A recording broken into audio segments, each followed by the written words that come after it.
Starwalker Studios presents Dungeon Master's Journey, your multi-dimensional D&D podcast.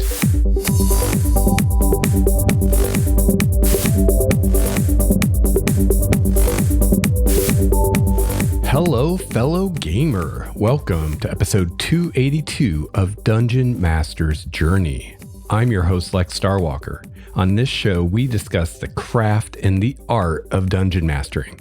I've been running RPGs for over 28 years now, and I produce this show in the hopes that you can benefit from my experience, my triumphs, and my mistakes. So welcome back to the show, everyone. Hope everyone is enjoying the summer. It's end of July when I'm recording this, 2020. And at least in my little corner of the world, we've had a very beautiful sunny summer, actually. So at least the weather's been nice. It's been hard to enjoy it with the stay at home and all of that going on. But, we do our best. But, one thing that we can still enjoy is some tabletop gaming. Thankfully, with modern technology as it is, just the fact that we have to stay home and socially distance and isolate and all that, we can still game because we can play online. So that's really awesome. And, it wasn't that long ago that would not have been an option if something like this happened. So I know some of you out there, at least I've heard from, are actually getting more gaming in now than you normally do, even if it is online when normally you game in person. So maybe that's a little bit of a silver lining on the dark cloud hanging over us all right now.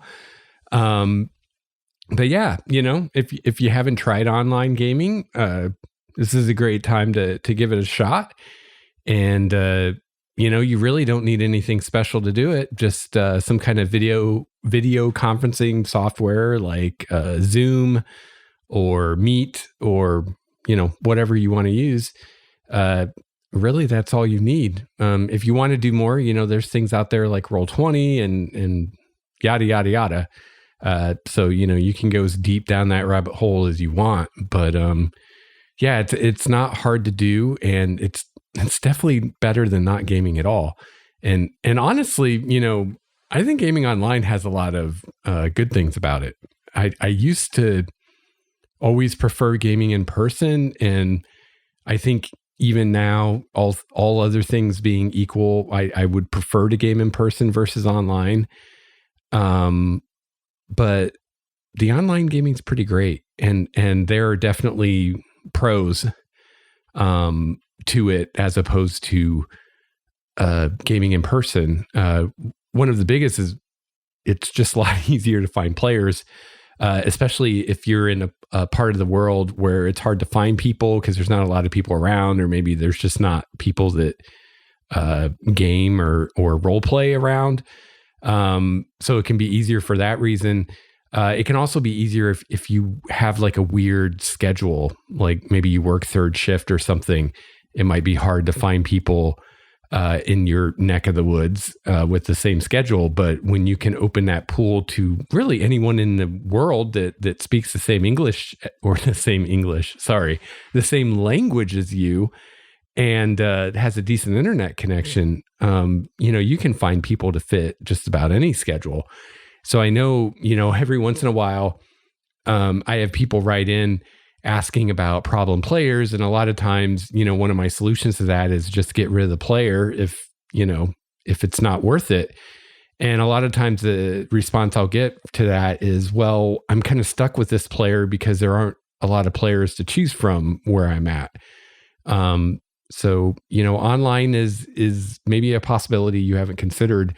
And there's a huge pool of potential players once you start looking online. So yeah, didn't even plan to talk about that today. That just came up. But this is going to be one of those episodes today, a feedback episode, or I'd like to call them a micro topics episode, where instead of just discussing one specific topic for the entire episode, I'm going to try and and hit a few different topics. I'm just going to try to keep an eye on my runtime here, and we'll just get through as much of this as we can. I sincerely doubt we'll get through all of it unless I do a 3-hour episode, and I don't think anyone wants that. So at some point when we get close to an hour, I'll probably just put a pin in this and we'll come back to it.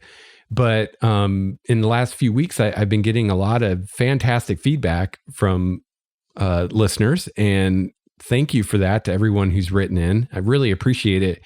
And yeah, a lot of stuff has come out of that, a lot of topics you guys want me to talk about, or a few topics anyway. It's actually interesting how many times people will suggest similar topics or ask similar questions, which always makes it easier for me. If I have 3 people asking the same thing, then that's probably a good thing to talk about on the show. Because for the 3 people that write in about that, there's probably 100 people thinking the same thing that didn't write in for whatever reason. So yeah, we're just gonna kind of go through this bit by bit. So it might be a little all over the place, but everything will be RPG and DMing and D&D related. We might just hit some different topics. So first off, before we get into that, I want to give a shout out and a thank you to listener DM Sam for letting me know that there was something screwed up on the website with episodes 189 and 190.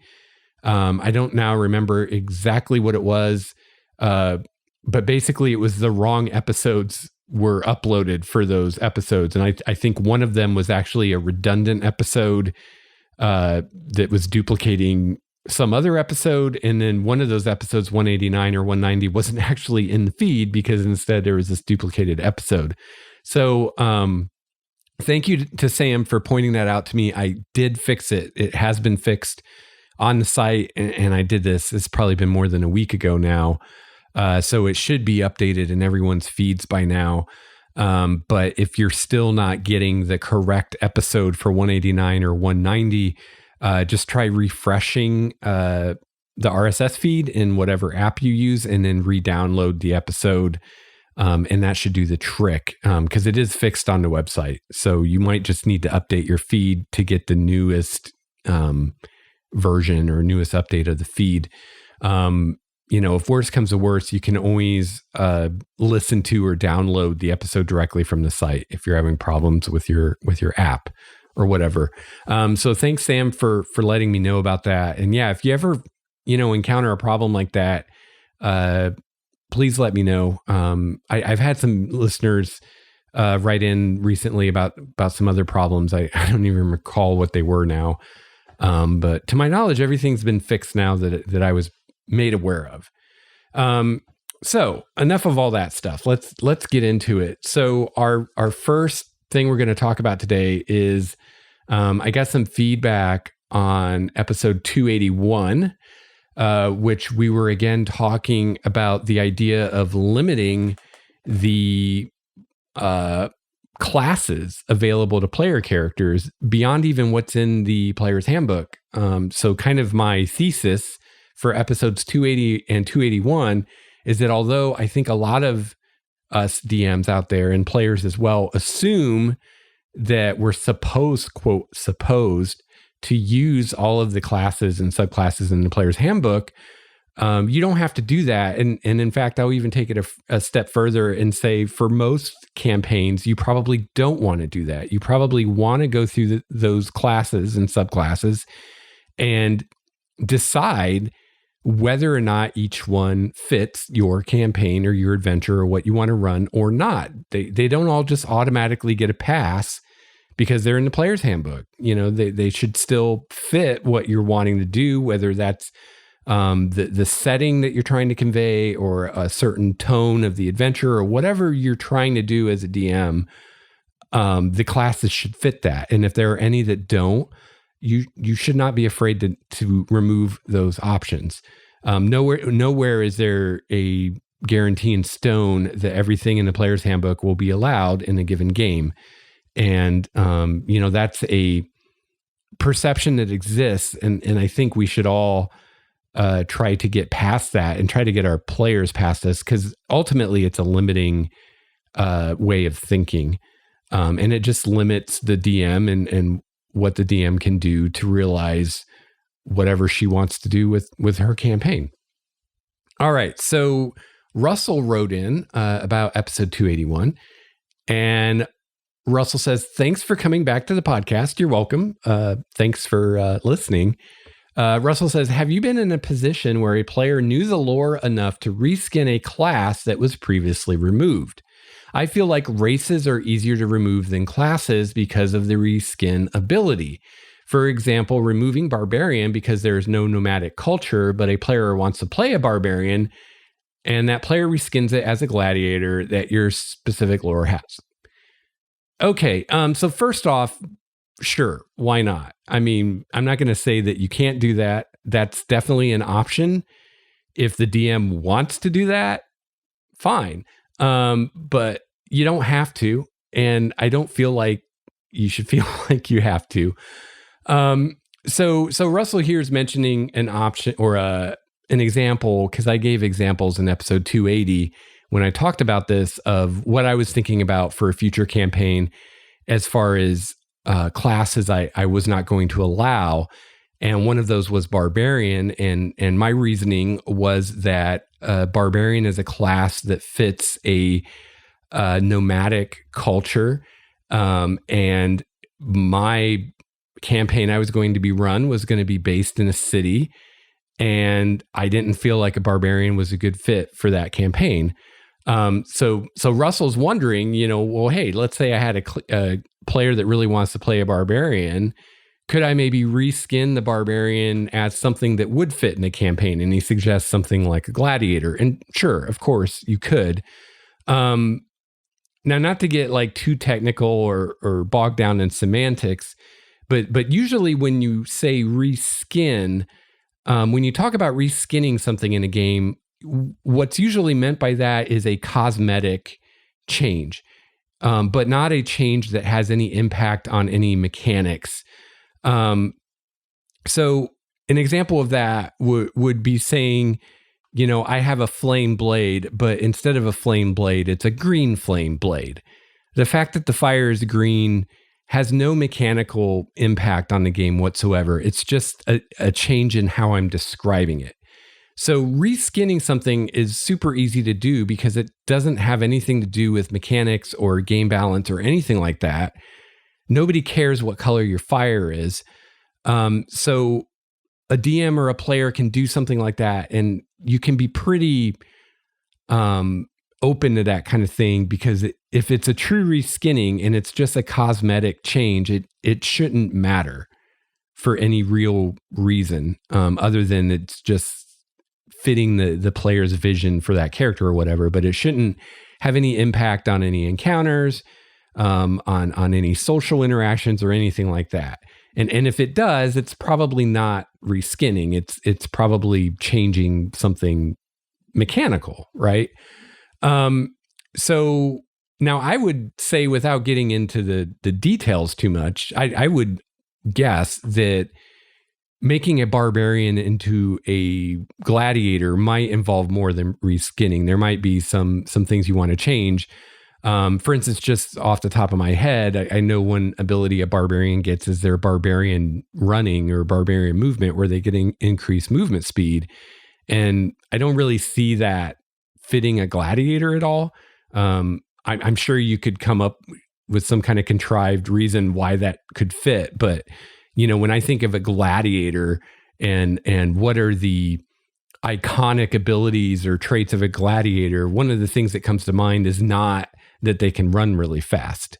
They're fighting in an arena. They don't have very far to run. They're in a closed-in arena, where the whole idea behind the barbarian movement is that they're nomadic and they can travel distances in relatively short amount of times or more quickly than you would assume, based on the fact that they're on foot and not riding horses or whatever. So that doesn't really fit the gladiator at all. So right away, if we say, well, we're going to take away barbarian movement and maybe replace it with something else, well, now you're not really reskinning anymore. you're customizing the class, which again, it's kind of a semantic distinction, but I think it's important because, as a DM, I'm kind of okay with players reskinning things as long as they don't get too crazy or go beyond what I feel fits in my world. And they don't even necessarily need to run that by me or if they do, it's very unlikely I'm going to say no to any kind of just true reskinning. But if you're talking changing actual mechanics, then all these other considerations like game balance and player character balance and all these things come into play. That's more involved. So I guess that's my first thought is, are we talking just reskinning or are we talking mechanics? Because to me, they're very different things. But, to go back to the example of my campaign I want to run, honestly, the gladiator doesn't fit my campaign either. So if this were a player wanting to play a barbarian in my campaign and they were wanting to kind of find a loophole by reskinning it as a gladiator, that wouldn't really work for this campaign because, well, there aren't gladiatorial arenas in my city of Alondria. So that wouldn't be an option either. But if a player comes to you with a pitch that would fit and it's just reskinning and you're okay doing that, then go for it. Or if it involves mechanical changes and you're okay doing that, I'd say go for it. But my question to you is why? Why are you willing or wanting to do that? And why does the player want that? And I would ask the player too, and this goes back to the last episode when we were talking about some listener feedback to what I had said and how that listener DM was talking about it's important to him, the reasoning. And if someone's wanting to do something for a story-based reason, that's one thing. But if they're just wanting to do it to min-max or power game, then that's something else. And this is a perfect example of where I would share a similar kind of philosophy to that. Because if the reason the person wants to play a barbarian is because they think a barbarian's OP and they want to be OP, then I'd say, no, I'm not going to go to all this extra work just because you want to play a class that you think is more powerful than other classes or because you want a power game. But if they have a really compelling, story or character-based reason for it, and I'm thinking that such a compelling reason would probably do most, if not all, of the reskinning for me already, because their descriptions and whatnot would tell me what they want their quote barbarian to be like, and would do a lot of the heavy lifting of making this work for me, which is a key element of that. I'm much more likely to say yes to a player who says, I want to do this thing, and here, I already did all the work for you. I'm much more likely to say yes to that than a player who's like, I really want to play a barbarian, even though you don't allow barbarians. Can't you retool it as a gladiator? And now I, as a DM, have to spend 2 hours doing that. I'm much more likely to say, no, there's plenty of classes to choose from that I don't have to redesign. Play one of those. So yeah, I guess that's kind of where I stand on that. A lot of it would depend on, are we talking just reskinning or are we talking actually changing mechanics? How well does this concept actually fit my thing? If it fits it really well, that's one thing, but if not so much, no. And how much work is it going to be for me, the DM, and how much of this is the player taking on? Are they taking ownership and responsibility for this and doing the heavy lifting for me, or are they expecting me to do everything? So your mileage may vary on that, but that's how I'd approach it. But just as kind of a blanket statement, yes, that is a way that you could avoid removing a class. For instance, if you, the DM, don't want to remove the barbarian, but it doesn't fit, then sure, reskin it or change some things about it to make it fit. This might come up later in this discussion. I'm not sure. I've got so much feedback, I can't keep track of it all in my head all at once. But another listener DM brought up the fact that I was removing the thief and said, couldn't I reskin the thief to make it fit or change some of the abilities to make it fit? And yeah, I totally could. My issue with the thief for this campaign was the fact that most thieves are going to be well, thieves, they're going to be lawbreakers. They're not going to be champions of society. They're probably not going to be good aligned. Or good characters or heroic characters. So that's why I don't want them in it. And yeah, sure, I could look at the thief and maybe decide which of the abilities contribute to that and get rid of those and replace them with other things. But the question for me is, do I really want to do that? And do I think it's worth it to do it? I wouldn't even think about it until I had a player that really wanted to play a thief and couldn't play one. Because why go looking for trouble, or why go inventing work for yourself? This doesn't become an issue until a player wants to play a thief and can't because you don't allow them. If I don't have any players that want to play thieves, then why bother trying to make the thief work, right? That's another case where it's really up to you, but that's definitely an option. If you have something like the thief or the monk or whatever that you really like for some reason, or you really want it to be in your game for some reason, but it just doesn't fit, then reskinning or swapping out some mechanics is an easy way to do that. And there's guidance given in the DMG for that. But, one of the easiest ways to modify a class is, whatever ability that you're taking away, find an ability of equal power from another class to just stick inside or instead. Man, I can't talk today.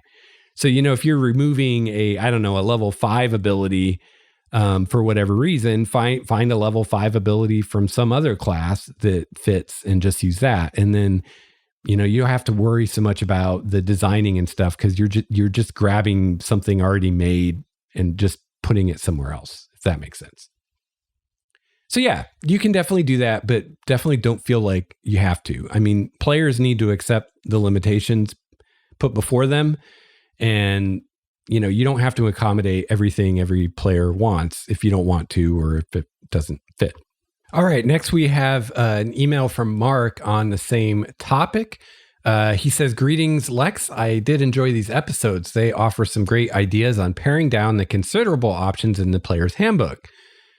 I hadn't really given this much thought before, but it's a great route to give a campaign a particular flavor.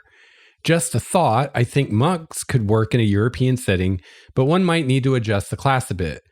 Retooling some of its Asian flavor to more of a solemn pugilist flavor, etc." Yes, absolutely. So again, this is the same thing. If you really wanted monk to fit, you could make it fit. I do enjoy your world building episode, so if you decide to go that route for the next one, I'd be quite happy. Regardless, I always enjoy your shows, and you always get me thinking about alternatives and new plots. Thanks for all your work. Well, thank you, Mark, for writing in. Really appreciate it.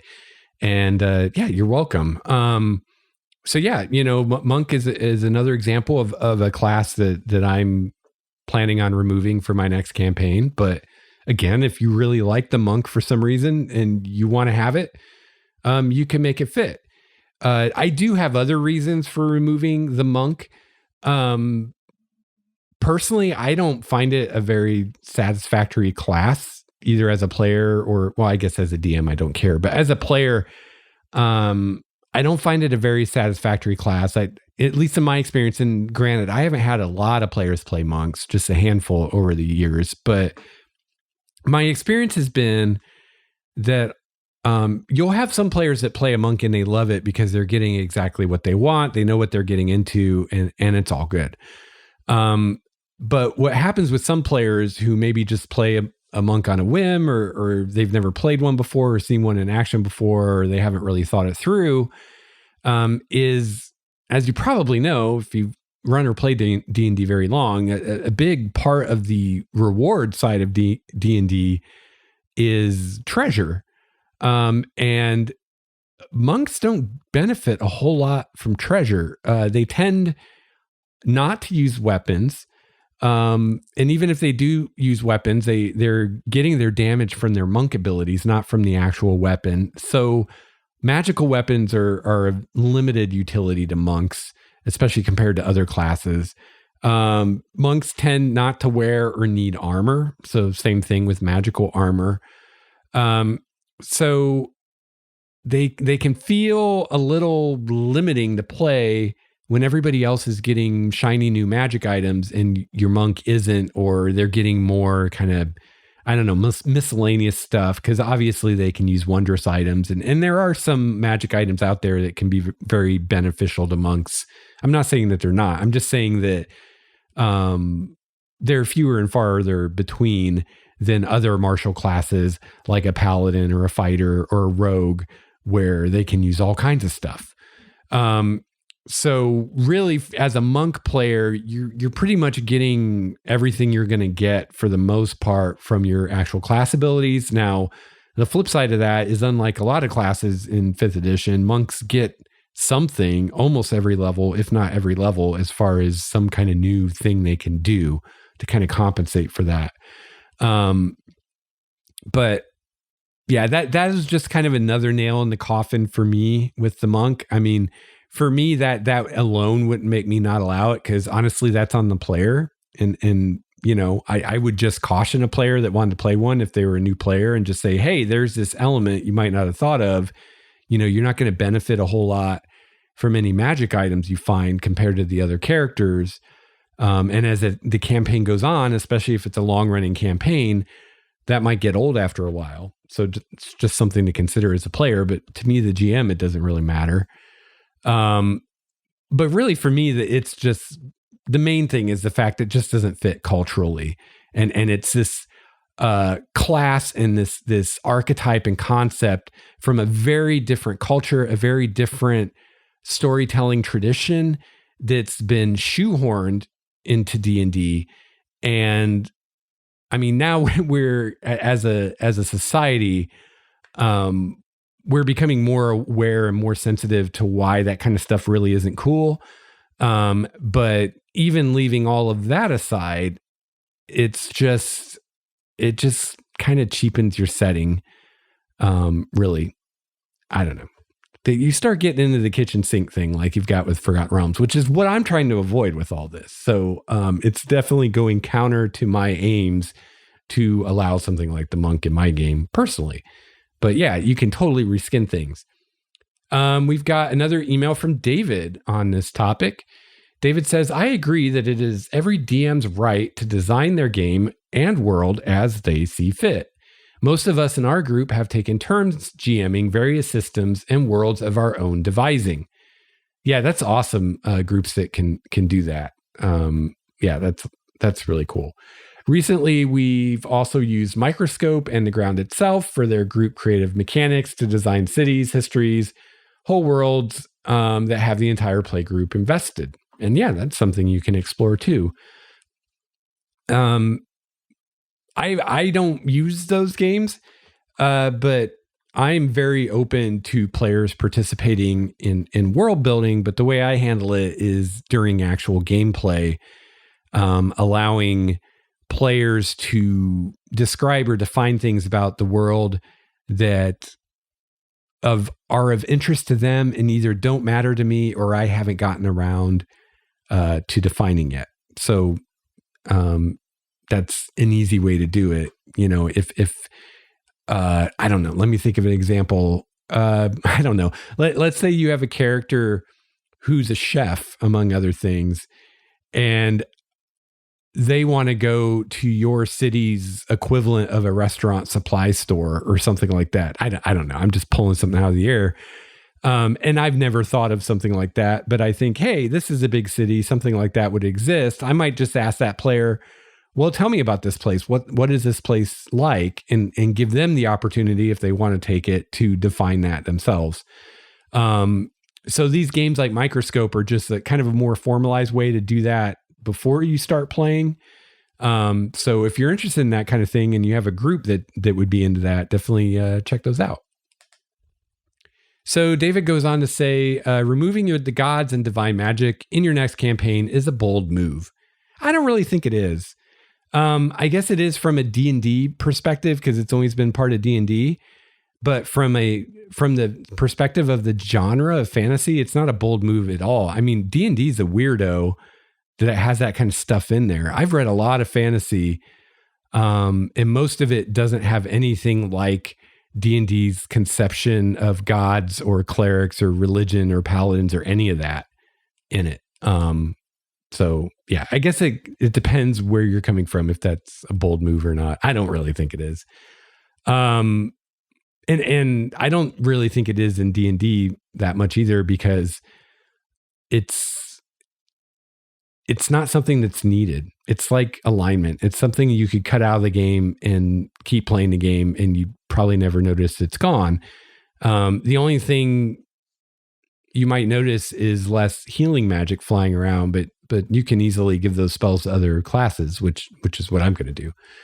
If I go that route, because this is all still in the air. I mean, I'm not even actually planning to run a specific campaign right now. This is more kind of pie in the sky, planning kind of stuff. So I might change my mind on all of this. And in fact, I'm waffling about the removing the gods thing, because I recently got a look at the new Mythic Odysseys of Theros book, and they do some cool things with the gods, and as far as pulling the gods into your campaign more. So I think it's safe to say that in my next campaign, I will either remove the gods in those classes, as we discussed in episode 280, or I will be doing something similar to what's done in Mythic Odysseys of Theros, and making the gods much more front and center. Because one of my beefs with the gods, other than the fact I just feel like they feel shoehorned in, and I feel like nobody at Wizards understands polytheism at all, which is again illustrated in Mythic Odysseys of Theros. They got a little closer, but then they screwed it up at the end, trying to explain their monotheistic lens through which they view polytheism. It's very strange, but yeah, they need some anthropologists over there. But anyway, one of my big beefs, other than that, with the gods in D&D is they're usually, unless you have a player who plays a cleric or is really into the gods, they're not relevant to the game or the campaign or anything. And I feel like if the gods are a thing, then they should be relevant. And if they're not relevant, then they shouldn't be a thing. That's just how I feel about it. All right. Getting back, I'm going off on tangents. Let's see, where was I? I hope that you share your creative process in the podcast as you did when preparing your current campaign. I will do my best. If there's specific things you want to know, let me know, because otherwise I might miss it. Let's see. So David goes on to say, though I understand the elimination of certain classes due to their original cultural heritage, I can see some easy adjustments. Okay, so we're getting into the reskinning, retooling thing again. So he's talking about a player that played a berserker barbarian and kind of approached it more as a specialized fighter with a rage mechanic. Sure. And again, if that fits what you're wanting to do, go for it. And if you're wanting to do that, but it is more work to do that, as opposed to just using the stuff that's already done for you in the books. And yeah, he says Skalds do not have to be Vikings, but they are, and that's where they come from. And I personally feel like if I'm going to use something that major from Viking culture, I should use it in a Viking-like culture, not just appropriate it for my medieval thing, or my European medieval thing I'm doing. But that's just how I feel about it. Yeah, so I don't know. David seems to think maybe that I didn't consider that as an option, reskinning or retooling classes. I definitely did, but it's just not what I want to take. My time is limited, and I do enjoy designing game things, but I want to design the things I want to design. I don't want to design a reskinned barbarian or a reskinned monk personally. I have zero interest in that. But yeah, you definitely can. There's nothing wrong with that. All right. So we're going to move on to a slightly different topic now. Jonathan wrote in again, discussing episode 280. And he said he'd like to, well, let me just read what he says. He says, great episode and glad to see Dungeon Master's Journey in my feed. This is something I've thought a lot about too, how to let players, quote, play what they want while avoiding disconnects with the setting or story. I'd love to hear a discussion on doing the same thing with races. In other words, how to avoid a bugbear, turtle, and gnome party showing up to session 0 of your campaign, exploring human elven politics. Yeah, so I know you're joking, Jonathan, with that example, but just to take your example and take it seriously for a second, if I were wanting to tell a story based on human elven politics, how about not allowing bugbears, turtles, or gnomes? Only one of which, by the way, is in the player's handbook as a PC race. So 2 of those are easy not to allow. They shouldn't be assumed anywhere. Bugbears and turtles aren't standard PC races in the player's handbook. So that'd be an exception to begin with. But gnomes are. But you don't have to allow gnomes. And, if I wanted to run a campaign focusing on human elven politics, you know what races I would allow? I would allow humans, elves, and half-elves, if that's a thing in your world. And I just wouldn't allow anything. Why? If you want to tell a campaign about human elven politics, why on earth would you want a player character of a race other than a human or an elf or a half-elf?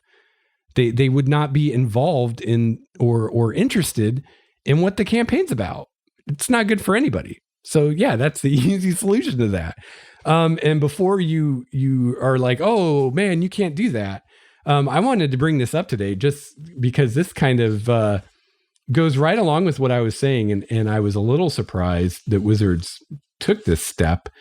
But this is a Magic the Gathering setting, so it's not a quote real setting. And I feel like even Wizards approaches it that way because these, you compare the Ravnica or the Theros book to like the Eberron book, and there's no comparison. The Eberron book, or the Wildemount book is an even better example. But I would argue that both the Eberron book and the Wildemount book present to you a campaign setting that you can actually use and run adventures in and all that good stuff. The Theros and Ravnica books, they give you the tip of the iceberg of a campaign setting. They give you a few ideas of a campaign setting, but there's very little done for you. You have to do 99% of the work yourself. So they're not quote real settings in that sense. They don't put the effort into them that they do the real D&D settings. But still, that said, I just wanted to really quickly, while we're on this topic of limiting choices, I want to tell you what the player character races in Theros are.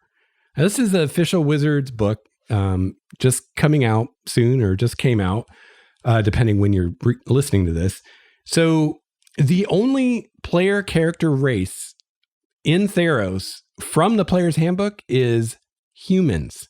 None of the other races in the player's handbook are allowed in Theros. None of them. No elves, no dwarves, no gnomes, no halflings, no fucking dragonborn, none of that crap.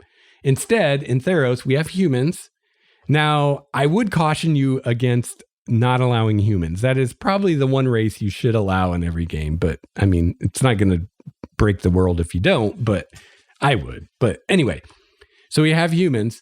Other PC races in Theros include centaurs, leonin, which are like lion-headed people, minotaurs, satyrs, and tritons. So there you go. So those are all non-player handbook races.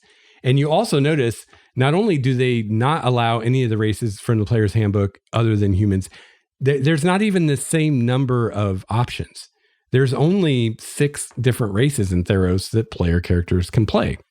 So you can do it. You can limit things as much as you want to, even more than what I did. There are no rules here. Only the rules you make as a dungeon master. Those are the only rules. All right. So yeah, let's get back to what Jonathan was saying. So yeah, he's wondering, and I thought about doing a whole episode on this, but I finally decided it wasn't really worth it because I'd just be reiterating everything I said in episode 280 because it's the same concept. It's just races instead of classes. But yeah, if a race or a sub-race doesn't fit your campaign for any reason, whether that's it doesn't fit the setting, it doesn't fit the culture, you just don't like it. It doesn't fit your conception of how magic works or anything like that. Or if it would lead to player characters that you don't want at the table, like evil backstabbing drow elves or something, don't allow it. It's really that simple. So, I know there are some dungeon masters out there that feel like there are a lot of dungeon masters out there that feel like they need to allow everything from the player's handbook, but there are some dungeon masters that feel they have to allow everything from every official D&D product. There are some dungeon masters that think they have to allow everything from the Unearthed Arcana. There are some dungeon masters that think they have to allow any class or race from any third-party publisher or anything the player comes up with. If a player brings something that looks remotely like an authentic D&D class or race at the table, they have to say yes. No, you don't. And you shouldn't. So yeah, I think that's the first step, is getting past that and realizing that you can impose limitations. And, maybe some players will take their balls and go home, but did you really want to play with those guys anyway? And even if so, there are other players out there, and you will find players who will be excited to do the thing that you want to do. And wouldn't you rather run the campaign you want to run for players who are excited to play that campaign than to either end up running a campaign you don't want to run because the players don't make appropriate characters and they take it off in a different direction that you don't want to go, or B, run the campaign you want to run, but at least some of the players aren't having as much fun as they could because they're playing characters that don't really fit the campaign well. Or maybe the campaign just isn't as great as it could because some of the characters don't really fit the campaign well. Right? So, to me, the answer to that question is obvious, which is why I won't hesitate to limit an option that I feel like doesn't fit. So yeah, I'd encourage you to get to that point too, because really probably the main thing holding you back, if you're not there, is fear of the players not wanting to play.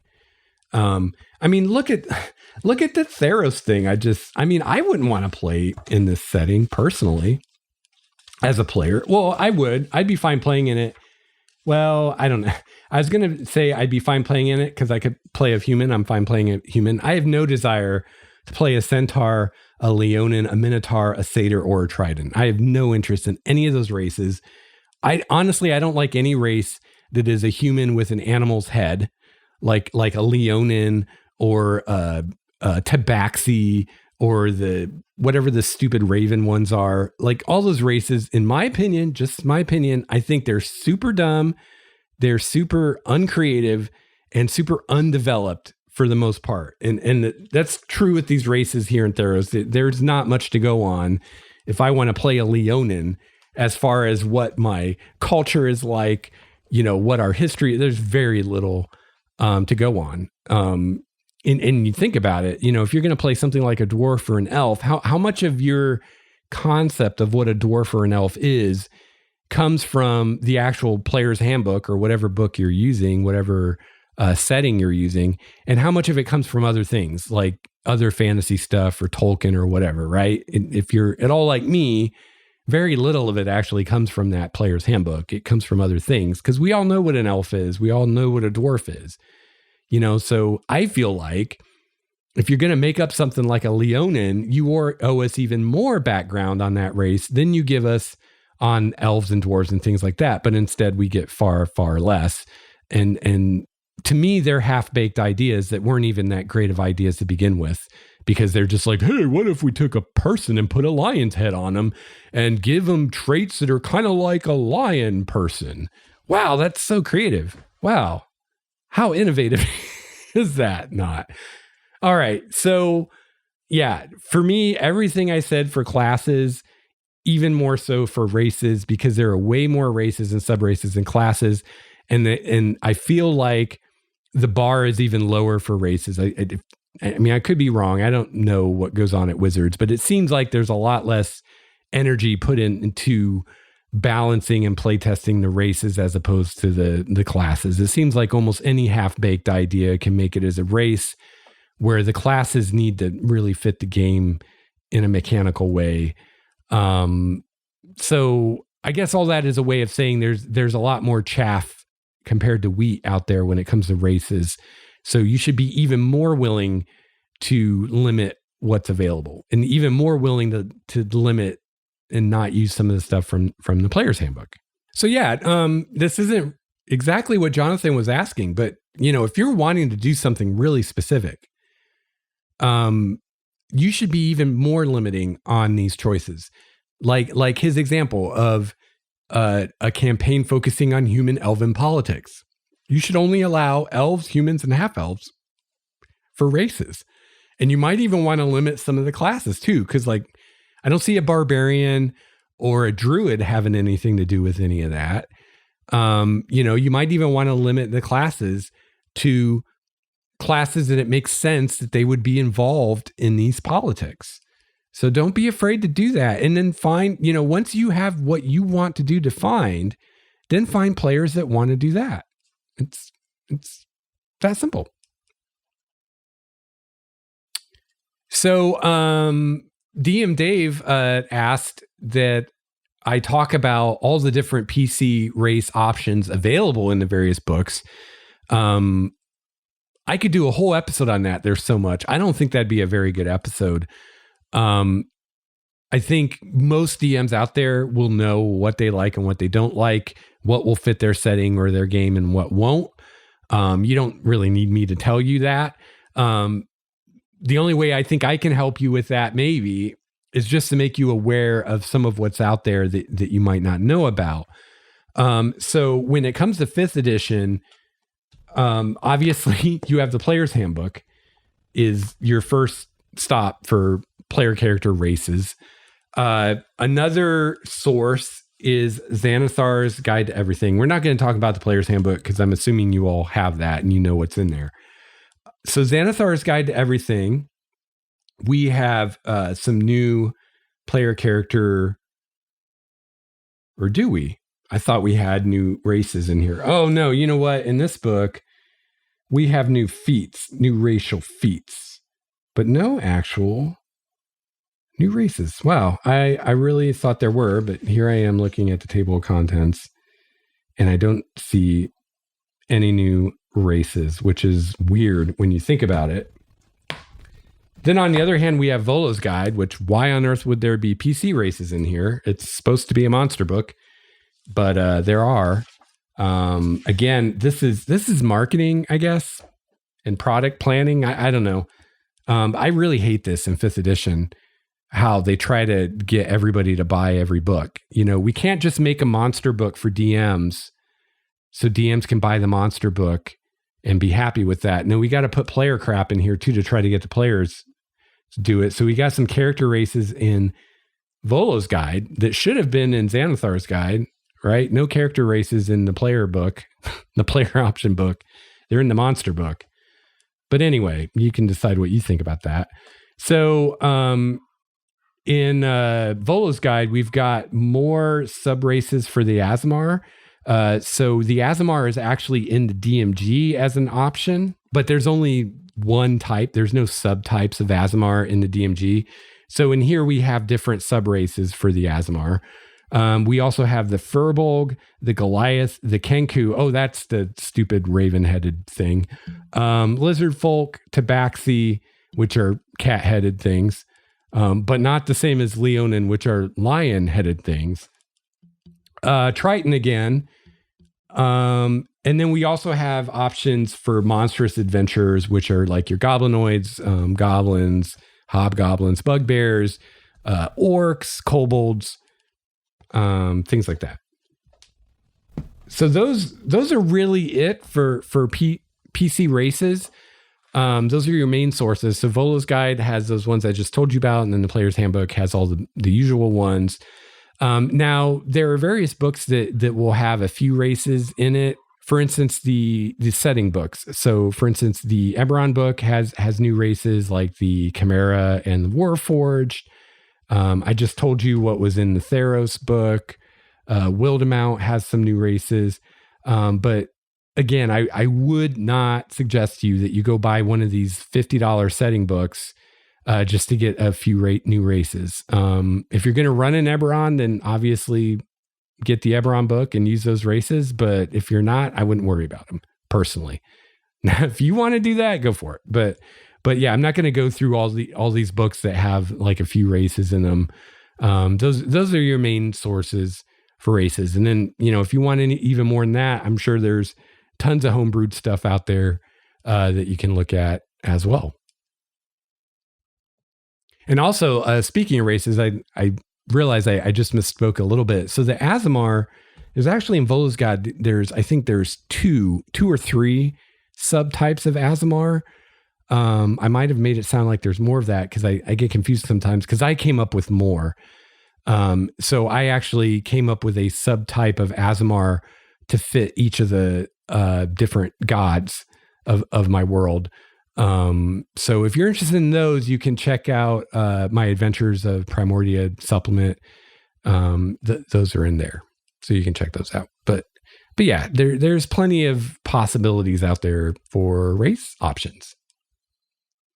Sam emailed to point out that material from previous editions of D&D can be very useful sources for ideas. This is very true, and I'm sad that I forgot to mention that or have forgotten to mention that in the past. But yeah, if you're looking for ideas for your world building, for your setting, for cities or regions or NPCs, if you're looking for ideas for magic items or classes or races or any of those kinds of things, spells, there are countless examples in previous editions. For instance, just spells. I think it was in the second edition days, they put out a multi-volume set called the Encyclopedia Magica. And they were really nice. I used to have them. I wish I still had them. That were there are at least 3 or 4 or more volumes in that set that were nothing but spells. 3 or 4 books of nothing but spells, and they were spells from Dungeon and Dragon magazine and from all the books of the game up to that point. They had another similar set of encyclopedias for magic items. So even if you can't find print copies of some of those things are hard to find, or they're really marked up on eBay or something. A lot of times there are PDFs of those older books available on the Dungeon Masters Guild. Sometimes if you have used bookstores in your area, you can sometimes find some of them there. And yeah, so you can find a lot of times digital versions of these things if you can't find the physical ones, or just do a Google search. A lot of this stuff is online as well in various wikis and whatnot. So it's out there if you want to find it. And yeah, there's so much, so much out there that you can use. Honestly, they never need to print another 5th edition book, and you'd have plenty of stuff. The other thing that's really nice is it's pretty easy to convert from previous editions into 5th editions. And Wizards actually put out a PDF that walks you through how to do that. And it's a free download. I'll put a link to it in the show notes over at starwalkerstudios.com. And yeah, you can get that, and that'll help you out. But original D&D, basic D&D, 1st edition, 2nd edition, 3rd edition, 4th edition, it's really easy to take that stuff and convert it to 5th. So yeah, I mean, there is a gold mine out there of material. And if I can just digress for a minute here, I've debated bringing this up on the show so many times. I don't know.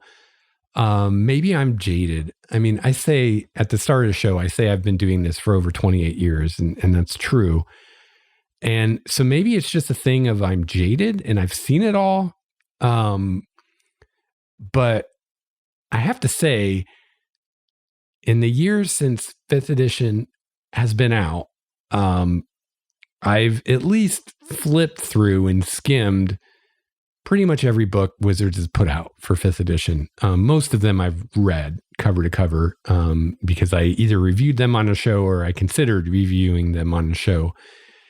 And I'm just so underwhelmed lately. I remember I really liked Curse of Strahd, at least reading it. When I started running it, there were some problems, but most of that was just that there's too much filler in it. But I really liked what they did with it, and they did some really cool things with it. But I don't know. I've just lately, it's like everything that comes out, I read it, I'm just kind of like, meh, it's okay. You know, I feel like they do the safe thing. They do the easy thing. They do the obvious thing. They keep going back to the same tropes, the same ideas, the same creative wells. I don't know. It just all seems the same to me lately. And even when they do something cool, more often than not, it's just a regurgitation of something from before. I mean, how many of the 5th edition products are really just a revision of an older product? I mean, Curse of Strahd was based on an old adventure, and they added some more stuff to it. We've got Undermountain, they redid. Tales from the Yawning Portal, those were all old adventures that they repurposed. So I don't know. I feel like it's not that hard to convert stuff. We don't need Wizards to convert stuff from old editions for us. Especially when they don't raise the bar at all or do anything with it. Like Curse of Strahd, I feel like they added some value to that. I feel like they added a bunch of filler, but they did add some value to it compared to the original adventure. But like Undermountain, no. If I was going to run Undermountain, I'd go try to find the original Undermountain box set. I don't know. Anyway, this is a tangent, but yeah, I've been very underwhelmed with the 5th edition stuff, especially in recent years. Especially the adventures. They're all very samey to me. They're not terribly creative. They're very railroady. And they're not fun or to run. What am I trying to say? And I've talked with this with my players a lot. I don't know that I've talked about it on the show, but I definitely feel that a design philosophy or goal with the 5th edition adventures or the campaigns or whatever you call them, these big, massive $50 adventure books they put out. One of their design goals with that is for people to enjoy reading it, which, by the way, I think they fail at. They read like a badly written textbook. They're not fun to read. They're not enjoyable to read. I can't imagine people just reading these books in an armchair for fun. I can't imagine even me planning on reviewing a book. If I'm not planning on running the adventure myself, it's all I can do to get through one of them. And it's one of those things where like halfway through a paragraph, I've forgotten what the paragraph is about because I'm so bored. I'm thinking about other things while I'm reading a book, which is how I remember in college reading textbooks that I wasn't into. That's how I remember it. Like I'd have to read the same page over and over because I'm not really focusing on it because I don't care. I'm not interested. I'm bored. So they're failing at that. But they try to write these adventures in a way that you can just sit and read them, which they fail at, I feel. But that's the opposite of creating something that will be easy for a DM to run. You know, everything's written in these big, long, wordy paragraphs. As a DM, I want bullet points. I want lists. I want, don't give me a 2-paragraph description of an NPC. What am I going to do with that during a game? I'm either going to sit and read the thing to my players, which is horrible, game mastering and storytelling and horrible describing, or I'm going to have to muddle through this 2-paragraph description to try to figure out the description I'm going to give the players. I'd much rather have a list of 5 adjectives to describe this NPC, and that's it. Let me fill in the thes and the ands and the commas myself. Which, I mean, I'm sure the folks at Wizards know this. D&D's been around forever now. People know how to write a good adventure that's easy to run, that's laid out in a way that's easy to run, but that's just not their goal. Their goal is to try to make it readable because, I mean, let's face it, how many people are ever going to run these adventures? So they want people to buy them to read them. But they're not achieving that, I don't think. I mean, if you think these are great reads to just sit and read Storm King's Thunder and never run it, I mean, let me know I'm wrong, but I don't think so. So I'd much rather do not worry about the armchair GM who's never going to run it, just reading it and being entertained because he's not going to be anyway, and worry about the GM that's actually going to run the stupid thing and trying to make a good adventure for them to run and laying it out and presenting it in a way that makes it easy to run. And they don't do that. And then, the ideas themselves, they're so pedestrian and tired and worn out cliches. And even in the adventures, they do the same things over. How many mad mages have we had? How many adventures already have culminated in some evil, insane wizard / lich? I can think of 2 right now off the top of my head, and I bet there's more just in 5th edition. So yeah, definitely mine earlier editions as much as you can. Check out the PDF. I'll have linked in the show notes. It'll help you convert stuff over. It's easy to do. It really is.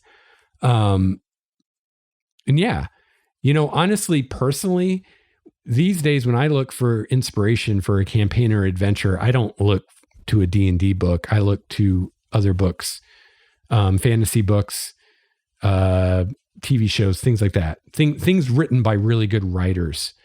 Like The Witcher, they have a team of awesome writers writing that show.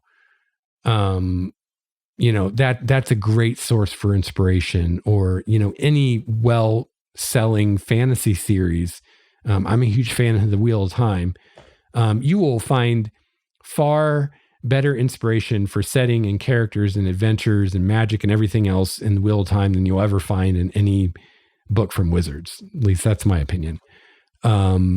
So yeah, I guess there's a little free unrelated nugget. If you're looking for inspiration and you're not finding it, get your face out of the D&D books and go look other places. Go find some really good fantasy writers who are good writers and good character builders and good plotters and all those things, and get your inspiration there. And it's not hard to take something like that from a show or a movie or a book and translate it into D&D or whatever game you're running. It's not hard to do. And it'll be far more rewarding to you and your players than using this half-baked recycled stuff that we get from Wizards so much. So if that pissed you off, you can let me know at dungeonmastersjourney@gmail.com. I'd love to hear your thoughts. All right. Next, we're going to change gears here. This has all been kind of about limiting options for players. Nick wrote in on our Patreon, and he wants to talk a little bit about pass fail. Hey, Lex, started your most recent episode and heard you asking for feedback again. Since I've meant to several times before, but it always slips away, thought I would hit pause and do it right now. Well, thank you, sir. That's awesome. I appreciate that. I'm a patron, so obviously I support what you are doing. Thank you. Thank you, sir. I've been listening since early in GM Intrusions. Whoa, you go way back in the Wayback Machine. That's awesome. So first, thanks for the podcast. I know it's a lot of work. It is, but I tell you what, when people like you write in, it makes it a lot easier and a lot more rewarding and worthwhile to do that work. So thank you. So here's something I wish there was more talk of: how to handle skill check failures more deftly. When the rogue fails to pick the lock on the shackles, or the barbarian fails to break the chains holding the shackles together, for example, I think newer players might ask, can I try again? Another player might ask, can my character try? I often wonder, and maybe others do, how can we handle this to balance both the fun of the game, where characters are amazing heroes, but still sometimes they fail? I like Dungeon World's idea of succeed with complications, which gives us kind of 3 states of outcomes as opposed to D&D's 2 states, fail or succeed. But maybe there are others. Also, some actual examples that come up in your games, and how do you make it satisfying for the players and the DM when failures happen on those checks? I think we all get the general concept, but handling it at the table in a satisfying way that moves the story forward is where folks, at least myself, could use some ideas. All right, so if I break this down a little bit, what Nick's asking about here, so we have a few different things here. We have how do we deal with failed skill checks, and can we use something like success with what's it called? Success with complications. What about retrying skill checks? Can we do that? How does that work? What if I fail my skill check? Can I have another character? Can another character in the group try as well? And then another aspect of this that I don't think Nick mentions, but I think goes right along here, is the helping action. So let's talk about all of these. Whoops, sorry about that. So first of all, there's actually some stuff in the game itself to help you with some of this. So I will refer you to page 242 of the Dungeon Master's Guide in the section called Resolution and Consequences. We have some alternate or optional systems here that I definitely recommend you use, especially if you're like Nicholas here and you're wanting to have, or Nick, I'm sorry, Nick. I don't know if your name's really Nicholas, but you're wanting to have more than just the binary succeed or fail. So what that is let's say the rogue is trying to get past a locked door and he's trying to pick the lock. And I say, roll a DC 15 dex check with your thieves tools. You either hit that 15 or higher and you succeed and you open the lock, or you don't and you fail and you close, or you fail to open the lock. So that's binary. There's 2 outcomes, either succeed or fail. So what Nick's saying is, well, how can we have a third outcome, which is maybe you succeed with some kind of complication or something like that? So there actually is an alternate system for that in the DMG on page 242. And I highly recommend you all use it. I use it. And if you just use binary pass fail, that gets pretty old pretty quick. There's not much nuance there. And sometimes it can lead to situations that aren't fun at the table. Like your rogue fails that roll by only 1 or 2, and it just throws a wrench in everything. And you're like, damn dice, ruining everything for me again. So we have here success at a cost. So basically how this works is anytime a character fails a roll by only 1 or 2, you can have them succeed with some kind of complication instead. So let's say we have our example of the rogue trying to unlock a locked door. I say it's a DC 15 dex check with the thieves tools. And let's say the rogue rolls a 14 or a 13. Now I could just say you fail. That's the end of that.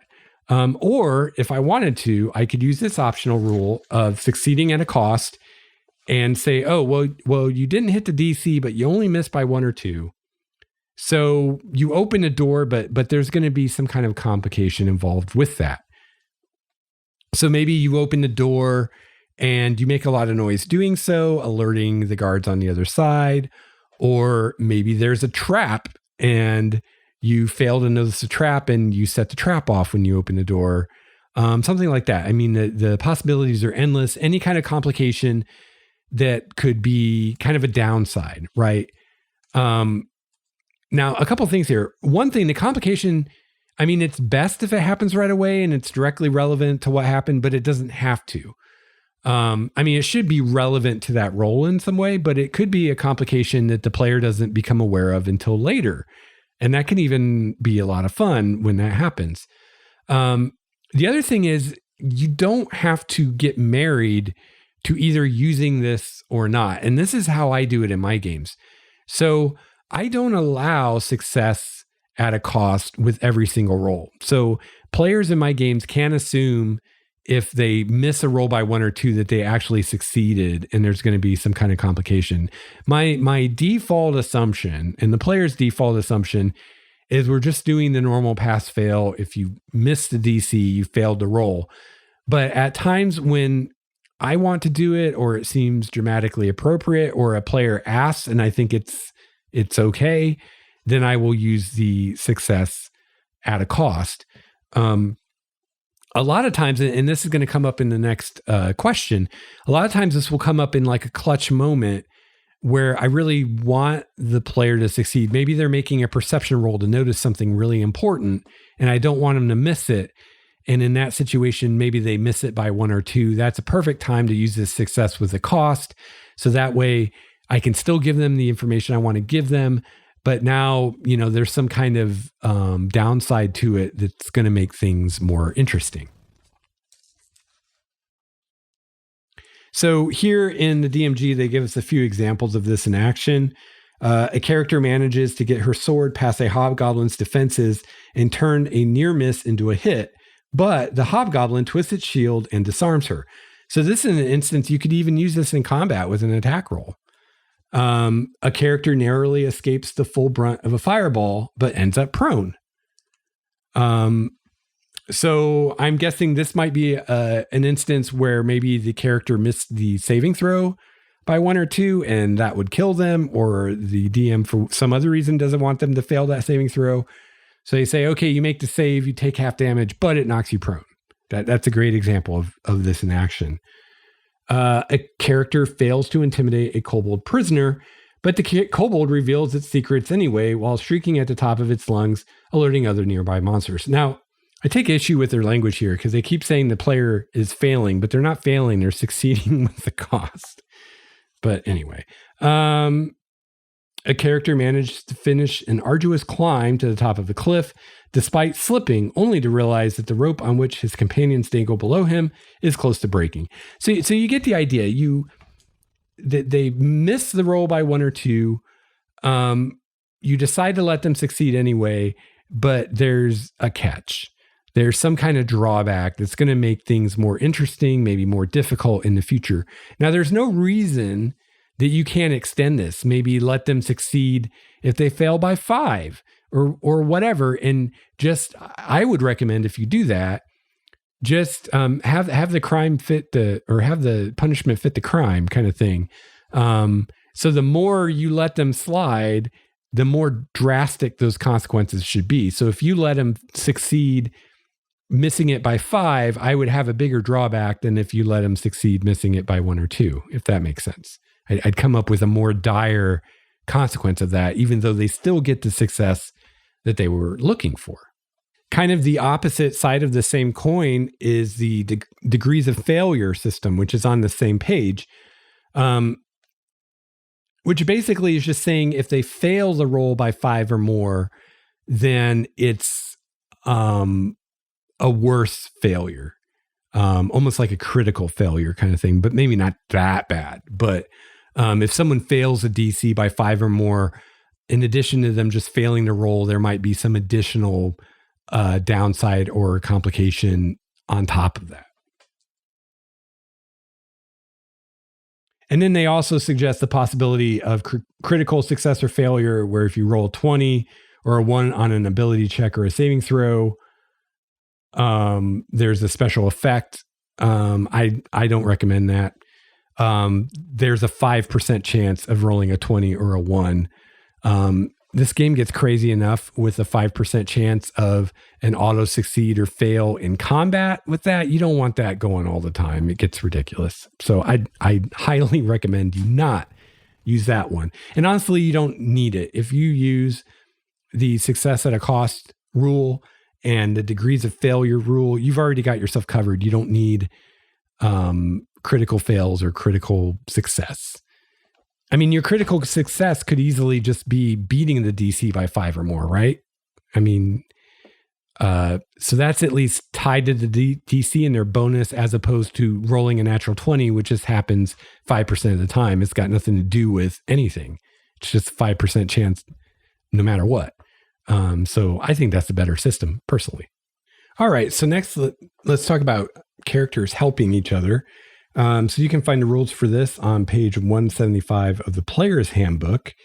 But basically, in a nutshell, characters can help each other as long as everybody who's helping is actually capable of the thing they're doing. So for instance, if you're talking about picking this lock, for someone to be able to help the rogue do that, they would need proficiency in thieves' tools to do that. So you can't help someone do something that you yourself are not qualified to do, which I think is pretty logical and just makes sense.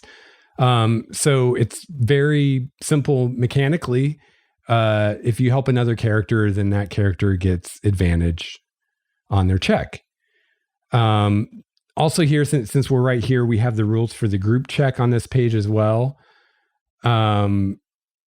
So this just has, and you could use this, for instance, with a stealth check, where you have everyone in the party make the check. And this would include NPCs too, a lot of times, definitely for a stealth check. And then as long as half the characters or more make the check, they succeed, then the whole party does. And that's how the group check works. All right, now when it comes to retrying a failed check, there's actually not anything I could find in the actual rules about this. So this is just going to be one of those countless judgment calls you have to make as a DM. So I would just consider if it makes sense. Does it make sense that the character can try again, or is there some reason that they wouldn't be able to try again, or some reason that if they did try again, it would be more difficult, or is it something that they could just theoretically just try over and over and over until they get it right?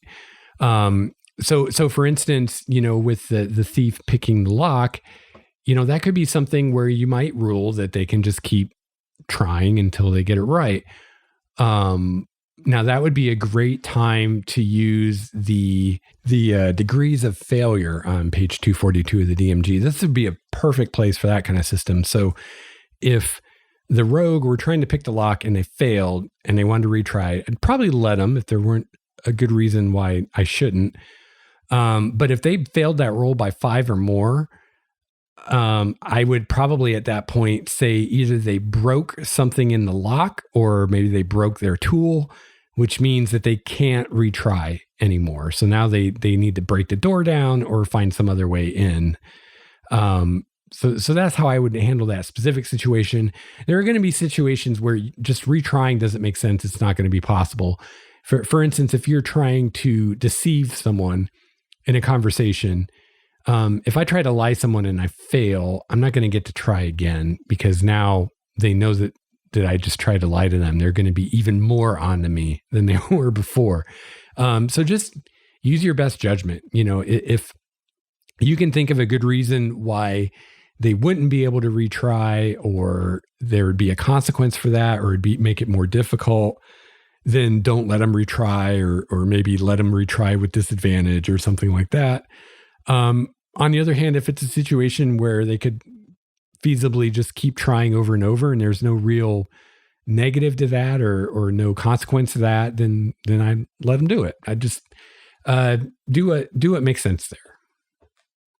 So yeah, just using what we have in the game, we've got a way to do success at a cost. We have a way to do different levels of failure. So, there's failing and then there's failing by 5 or more, which is worse. If you really want to go crazy, you can use the critical fail and critical success, although I recommend you not do that. So that's probably all the nuance you need as far as mechanics. The rest is all just how you describe things and how you present things to the players. Another kind of element to this that I remember talking with Brett about before in our game is something I like to do when I have time and I think of it is in combat, think about when a player is missed in combat by an attack roll, what happens. So when I look at the character's armor class, let's say they have an armor class of 15 and 2 of that comes from a shield. So I might say if the attack misses the player character, but would have hit them without the shield. So maybe the attack is a 13 or a 14. That misses their armor class of 15. But if they didn't have that shield, which gives them a +2, it would have hit. Then I would describe that in the combat as the attack hit their shield, right? Because the shield is what made the difference between it hitting them or not. Or if you have a character who's wearing armor and the attack roll would have hit them without the armor, but doesn't hit them with the armor, you can describe that as an attack that's being deflected by their armor.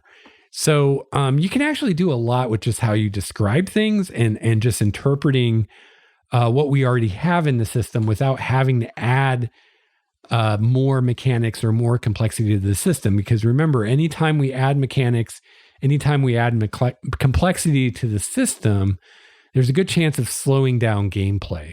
So I'm always looking for ways to use what I've already got and make that work and do more with that, which is exactly what we're doing here. So, I've already got someone rolling a skill check with a defined difficulty to target.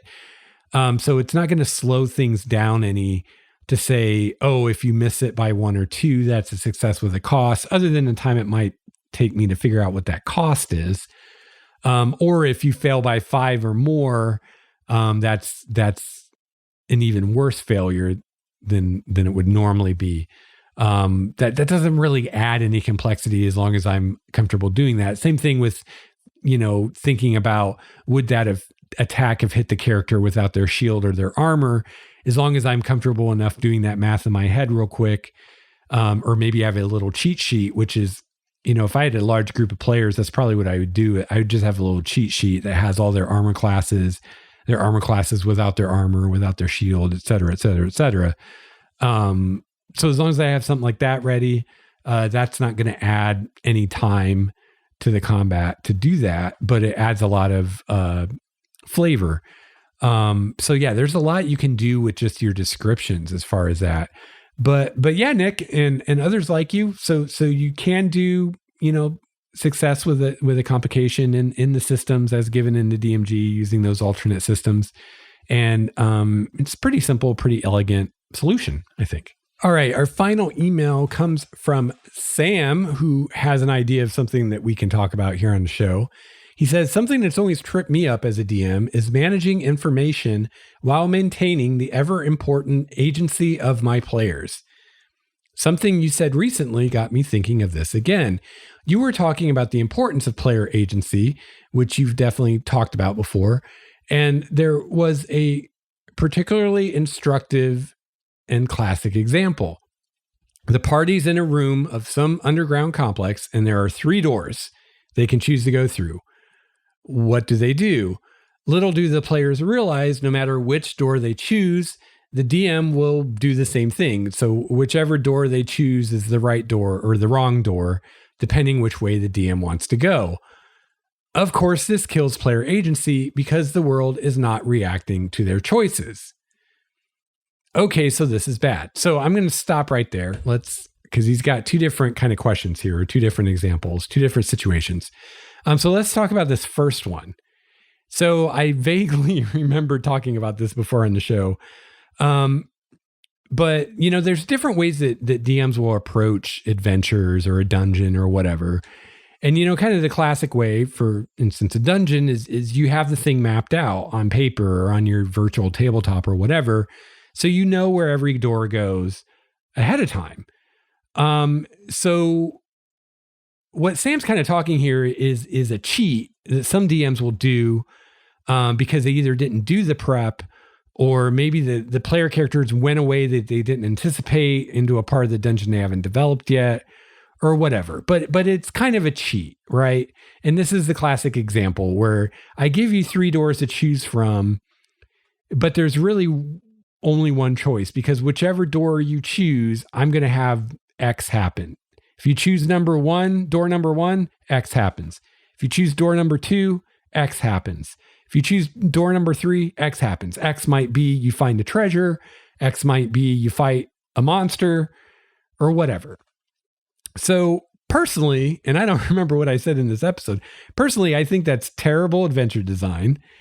If you're doing something on the fly or the players go somewhere you didn't expect and you have to do that on the fly, fine.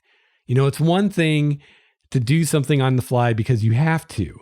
It's another thing to design your adventure that way from the beginning. It's another thing to try to just wing it and not even do any planning. So yeah, I think that's bad design personally. Honestly, if I were playing in a game and I felt that's the way the DM was running things, I would lose all interest in playing that game, and I probably wouldn't play the game anymore. Because for me as a player, I like solving problems. And if whatever door I pick is the wrong answer or the right answer, if it doesn't matter what door I pick, then that's not solving a problem. That's just following breadcrumbs through the adventure. That's just a railroaded adventure. It's just another form. It's a disguised railroaded adventure. And I don't find that fun as a player. So I wouldn't want to play under that DM or in that adventure. So that's just looking at it from a DM, from an adventure design perspective. Don't ever design an adventure that way. That's terrible, lazy design. And not lazy in a good way. I know some people think being a lazy DM is a good thing. But in my experience, being lazy is never a good thing. So, as a designer, don't do it. Now, as a DM reacting on the fly during play, absolutely. If that's what you got to do because they went off the map or they're off the map and you're making it up as you go, you got to do what you got to do. That's different. Now, coming at this from the angle of player agency, I'm going to actually disagree a little bit with what Sam's saying. And again, I'm getting a little semantic here. But Sam is saying that it's important that the players have agency. And I think the real thing, it's important that the players think they have agency, which is to say, the perception of player agency is very important to the success of your game. Whether or not the players actually have agency, not so much. And the reason is because at the end of the day, whether or not your players had agency or not, whether or not that choice between the 3 doors actually mattered or not, doesn't matter as far as the players are concerned. All that matters is whether or not they felt like they had agency, whether or not they thought they had agency. Okay, so if I know what's behind all 3 doors, and there are 3 different things behind all 3 doors, and the players pick the correct door on their first try, unless they go explore the other 2 doors, they have no way of knowing, unless I tell them or I give them a tell somehow, they have no way of knowing what was behind those other 2 doors. The only way they will ever know that is if they go explore the other 2 doors. So if they pick the right door first and they just keep going, it makes no difference whether that was going to happen regardless what door they picked, or if I had different things planned for all 3 doors. The end result is the same. The player perception is the same. It doesn't matter. So what really matters is the player perception that they have agency, the players feeling like they have agency. That's what's important. Whether or not they actually have the agency doesn't really matter, because you can make players think they have agency when they don't, and they will be tickled pink. On the other hand, you could have a situation where the players actually have agency, but for some reason, due to the way you've presented things, they feel like they don't, and they're going to be unhappy, no matter how much agency they really have. So at the end of the day, what's going to make your player happy or unhappy isn't how much agency you give them. It's how much agency they think you've given them. And you might think that that would be the same, but it's not always going to be the same. And a lot of the quote tricks of being a DM is smoke and mirrors and making your players think one thing is going on when something else is going on. That's the part of the magic of storytelling. Like, you remember the Wizard of Oz and the wizard hiding behind the curtain, right? Like, that's what we're talking about. Is all forms of entertainment use this concept of misdirection and illusion to give the audience or the players the experience that the author or the writer or the director or the DM wants them to have. That experience may not be the reality, though. So, I think, like so many things in DMing, it's not a thing of right or wrong as far as this thing is right, this thing is wrong. It all comes down to execution and finesse as a DM. If you can have 3 doors that all lead to the same place and convince your characters that they're very different choices and they believe it and they choose one and you go on and that's the end of it and the players are happy, you've succeeded at a DM. You've given them the agency that they need and everything's great, right? On the flip side, if you have 3 doors with very different solutions and the players pick door number 1 and that was the wrong solution and it ends up in a TPK, and for some reason they're convinced that that would have happened no matter which door they picked, then the fact that they actually had agency doesn't matter. All that matters is that they think that they didn't, and they think you hosed them and screwed them over, and they're going to be unhappy. So I hope you can see through those two kind of extreme examples that the difference there isn't in the actual agency the players had or didn't have.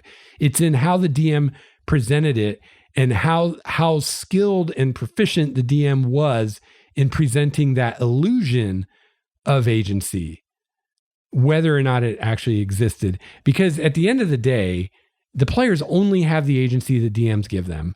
And it's often, if not always, far more limited than they think it is.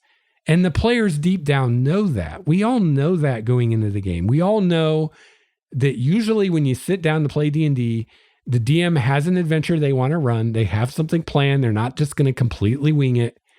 They have something planned, and somehow they're going to steer us into that adventure. We all know that. We all accept it, and we're all happy with it as long as we feel like our characters are making their own decisions and we're, following logical A leads to B, leads to C, leads to D. We're fine with it. We're okay with it. The only time we have a problem is when we feel like we want to do something that we should be able to do, and the DM says, no, you can't, for no good reason other than they don't want us to do it. That's when you'll see players start complaining about agency or start getting unhappy. And again, that's all due to how the DM is running things. It really doesn't have anything to do with how much agency the player actually has or doesn't have. So I hope I explained that well. I hope that makes sense. So to go back to our 3-door example, let's say for whatever reason, you've got the 3 doors and you only have one idea of what's behind one of the doors, and whichever door the players pick, that's going to be the door that it is because you didn't come up with the other 2 or whatever the reason is. Let's say that's your situation. Really, if you think about it, the only time you're going to get into trouble with that is if somehow the players see through your ruse, your misdirection, they see through the illusion, they see behind the curtain, right? As long as that does not happen, you're fine because they won't know that you fooled them into thinking they had agency when they didn't.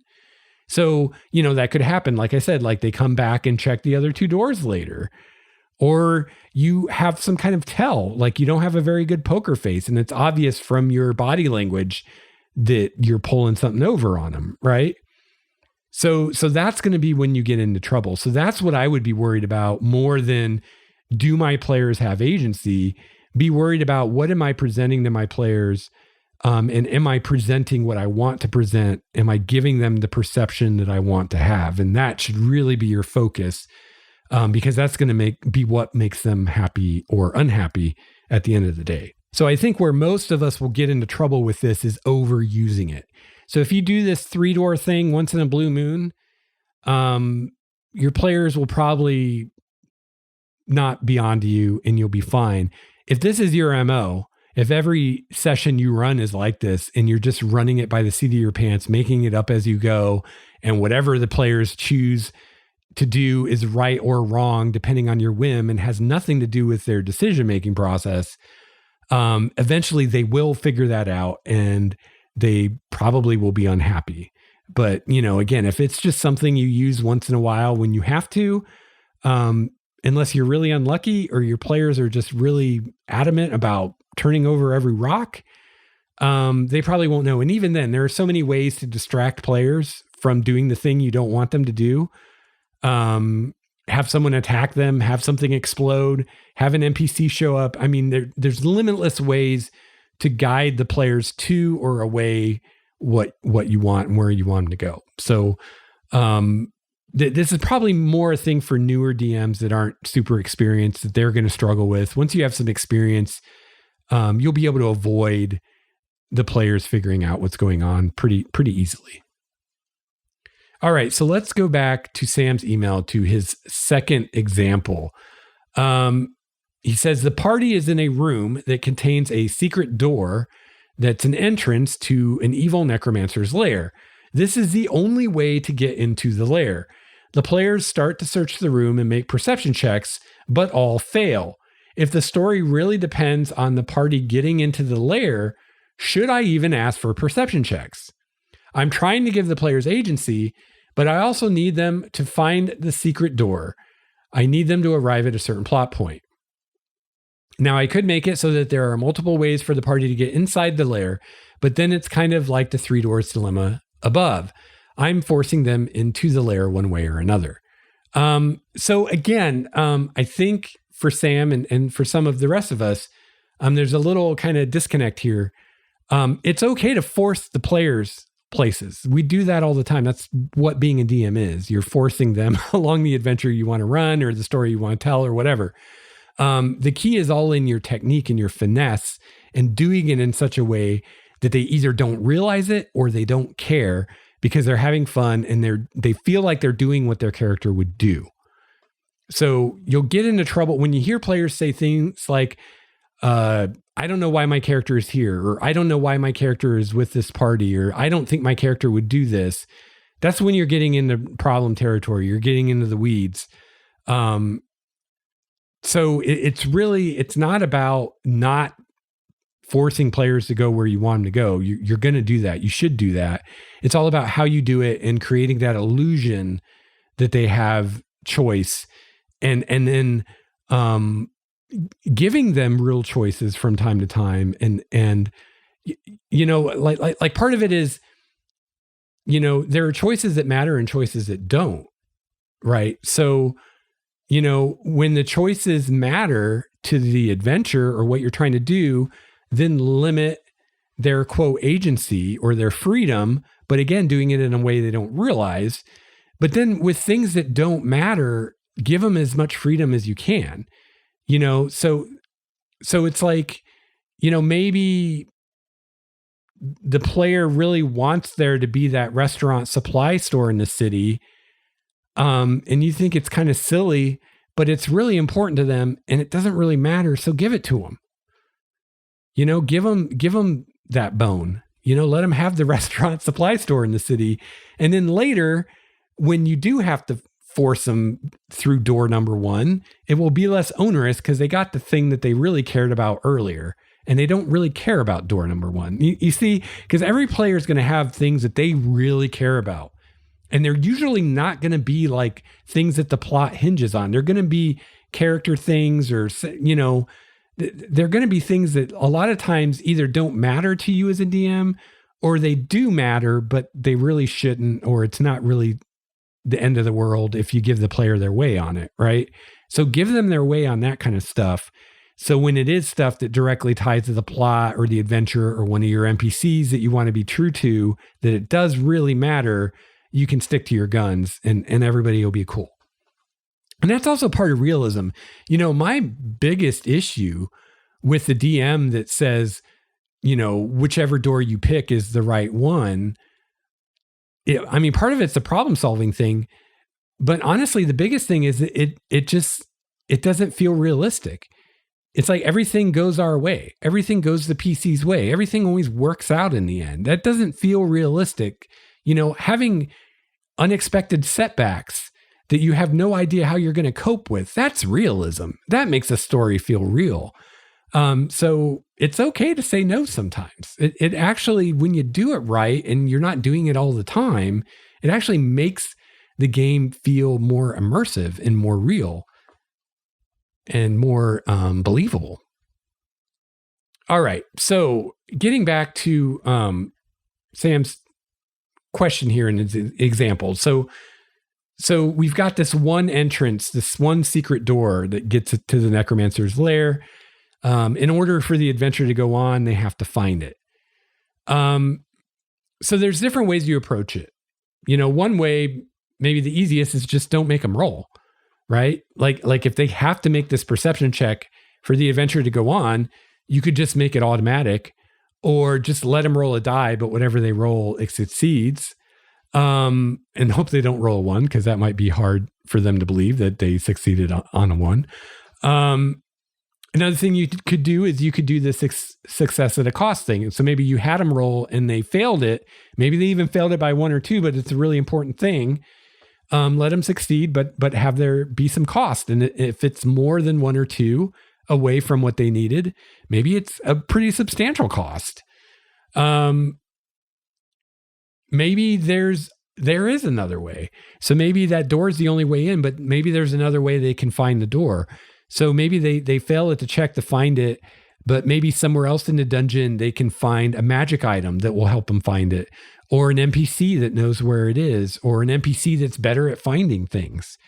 So you might be able to come up with another way that they can succeed that doesn't involve making that failed check not matter. It still matters that they failed, because now they have to go find this NPC, or now they have to go search the rest of the dungeon and find the key for the door, or whatever it is.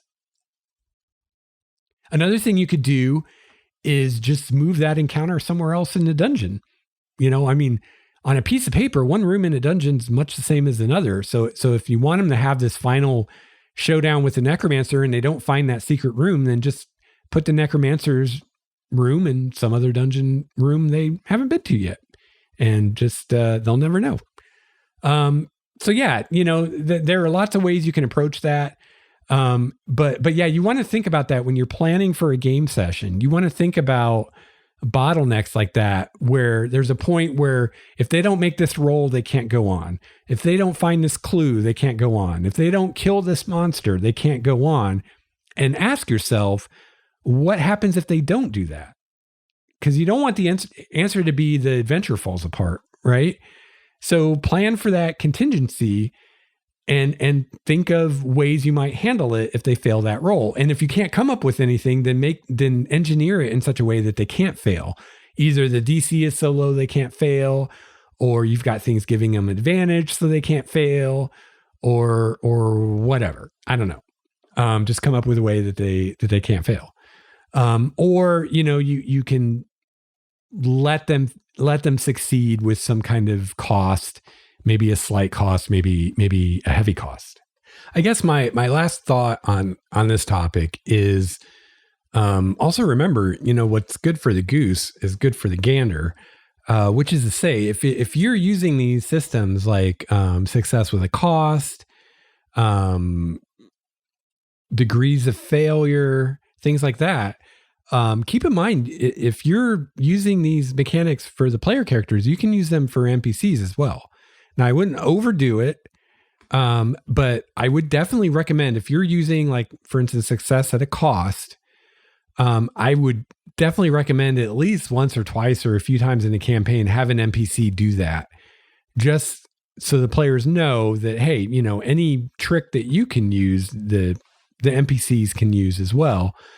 You know, you don't need to overuse it. Again, this is kind of more thing for players. There will be dramatically appropriate times to use it with your NPCs or your monsters, and you'll know when.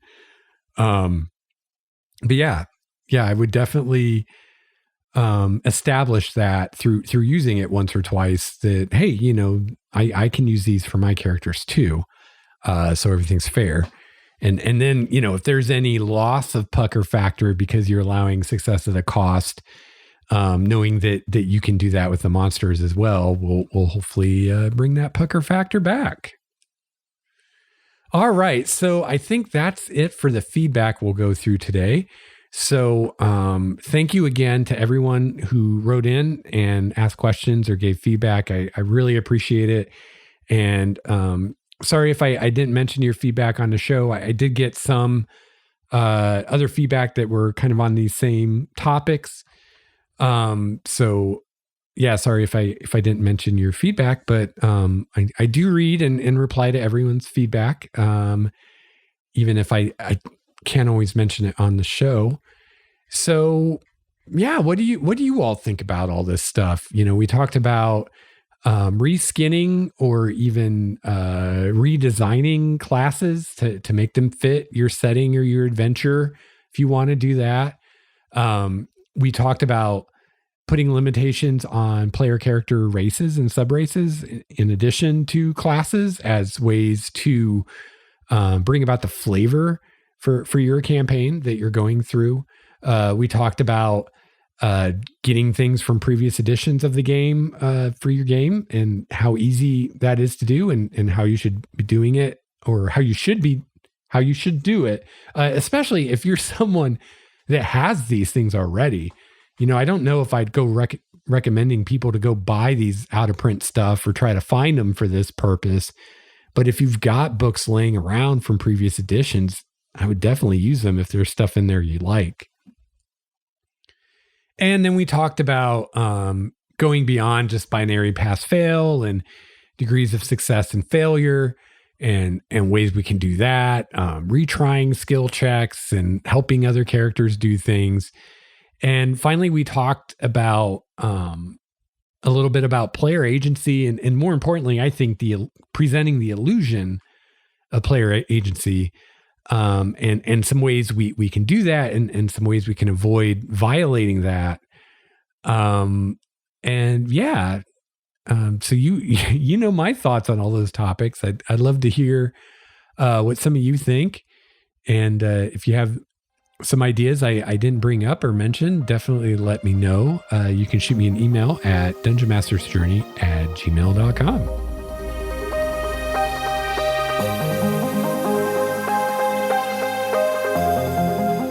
All right, so that's about going to wrap it up for episode 282 of Dungeon Master's Journey. Since we're doing feedback this week, I thought I'd share another email I got from Jim, listener DM Jim, who said, "Hi, Lex. Well, I've written to a podcast before, or I've never written to a podcast before, but just wanted you to know how much I'm enjoying yours." Well, thank you, Jim. I'm honored to be the first podcaster you've written to. That's awesome. I played AD&D in the 70s and early 80s, but drifted away from play, although I've always kept my ardor for RPGs on a back burner. Since 5th edition came out, I've been following the publications, rollouts, and have been thinking about getting back into gaming, but just haven't found the time. Then a couple months ago, a colleague and friend of mine with kids mentioned that her children were thinking about playing. Now we're planning on a session, and I sure am excited about it. That is awesome. I searched for some good podcasts and voila, found yours, which is one of the best out there. Thank you. You are clear, articulate, fair, and heck, so obviously excited about RPGs that it's entirely contagious. And you've taught me a ton as I ramp up to DM for the first time in 35 years. Wish me luck and thanks, Jim. So definitely good luck to you, Jim. I am sure that you all will have a great time. How exciting to get back into gaming all this time and start running a game. I hope you have a lot of fun with it. And yeah, let us know how it goes. And I'm curious, after you've run some D&D, what you think of 5th edition compared to AD&D back in the day. Yeah, I'm curious to see what you think of it. So thanks for writing in. I really appreciate it. And I thought I'd talk just a little bit here at the end of the show about some of the things I'm thinking of as far as future topics. So I do have some more feedback and questions I'd like to discuss. And, I've had quite a few people actually express interest in some more world building stuff. So I think I mentioned this before, but I've been thinking about my world of Primordia again lately and thinking about doing some pretty major revisions to it. And that's where some of this talk about limiting player characters kind of came from originally. So I'm still kicking those ideas around. So I'm definitely down to do some world building stuff and start talking about that stuff. So if you're interested in that and you haven't already let me know. Because I know I've heard from some of you already, but I'm just trying to get a feel for how many people are into that before I go off the deep end into the world building. Because I have a feeling if I get going into that, I'm just going to, I might have quite a bit to say about that. Because there's a lot I've been working on with my world. And just, just a lot with the game, I guess. I mean, I talked a little bit earlier in the show about how I'm kind of not blown away with the 5th edition offerings as far as adventures and settings. The rule stuff is great. Like what they did with the system of 5th edition, I'm a fan of. Most of the monster stuff I've been a fan of. Volo's Guide I was a fan of. Xanathar's Guide, that was great stuff. So that stuff I've been, for the most part, pretty happy with. It's when they get into the adventures and the settings that it's really not there for me. It's really falling flat for me. And there are just things about D&D as a game I've never been a fan of. And 5th edition is so easy to play with. It's so easy to hack, for lack of a better term, that I've considered really going outside of the box. And, I talked about, I don't like alignment. I've all but eliminated it from my games at this point anyway. I don't like clerics and religion and how it's mishandled in D&D. So I'd either like to do religion right and either just make it monotheistic like it really is, or actually make it really polytheistic instead of it failing to attempt to be that, or just get rid of it altogether and replace it with either nothing or maybe some kind of philosophy, like what we have in the Wheel of Time, which is a fantastic fantasy series that has zero religion and doesn't need it. I'm not a fan of how magic is presented in D&D.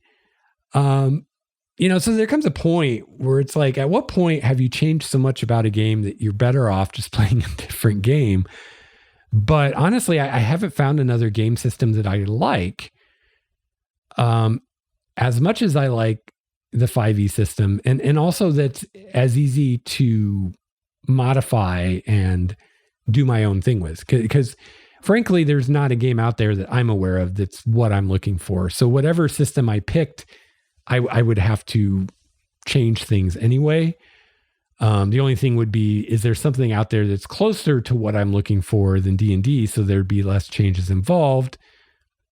But even if there is, it may be a system that's less easy to work with than D&D. So I don't know. I'd love to find a great sci-fi game. I've never found one that really grabbed me.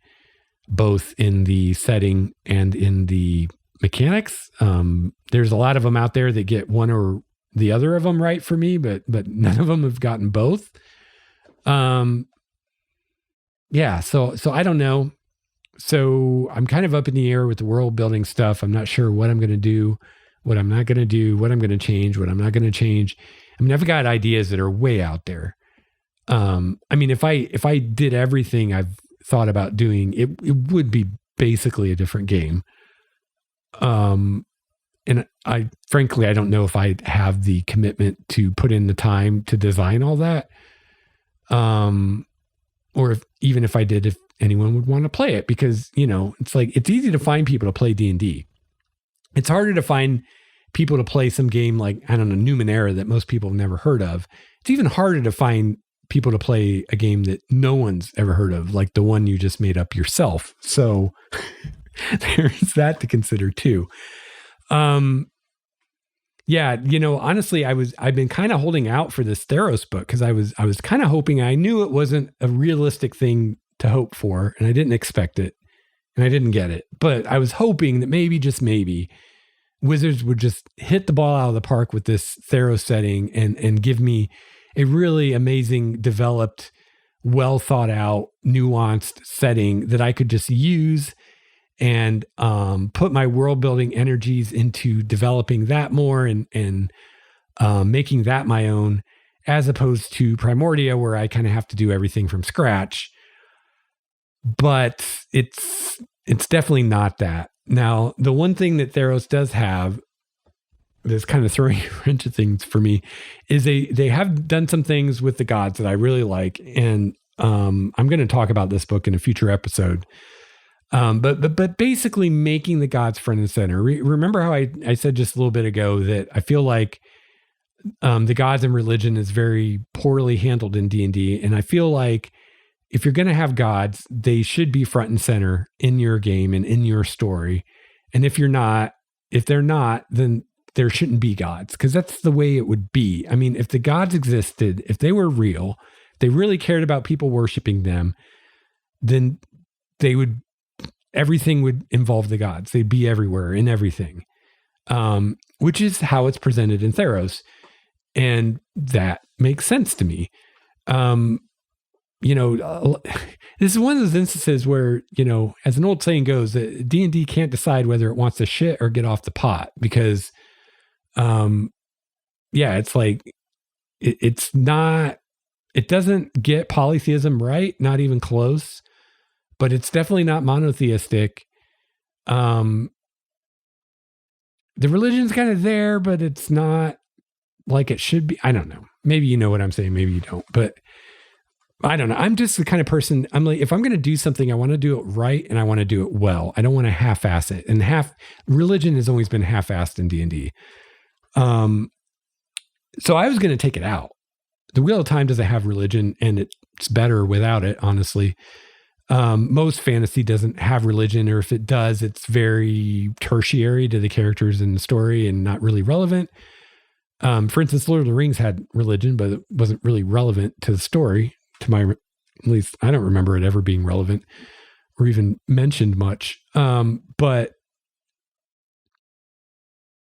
so I was gonna take it out, but I like some of the things that Theros does with it as far as making it front and center, not only in the world, but in the campaign, in the adventure, and in the characters.